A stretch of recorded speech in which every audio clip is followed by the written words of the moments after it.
Buktinya yang awal sudah berguna.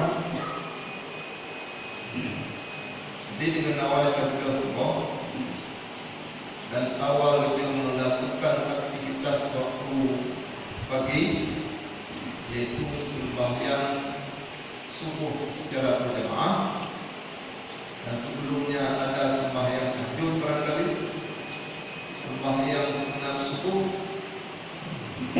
sampai anjinau kita yang akan berada dalam suasana melakukan aktivitas ukhrawi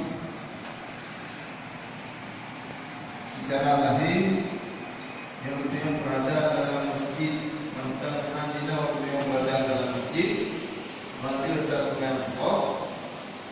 Tentu saja kalian jadi i'tikaf mulai pun datang dalam masjid punah, selama kita belum terbit dari masjidnya selalu tercatat pahala i'tikaf.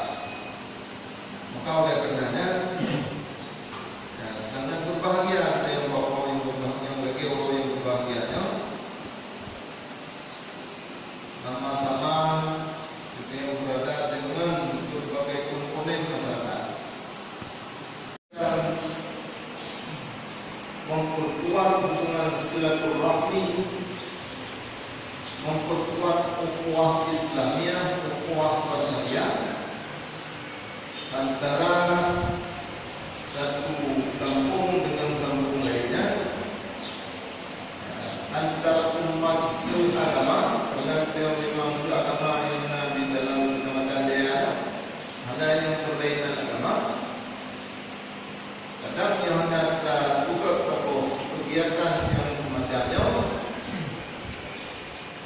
tapi hendak ada dulu yang paling efektif dengan cara kita untuk mengikat silaturahmi antara sesama saudara yang masih kecamatan. Yang laginya program yang kan nampak efektif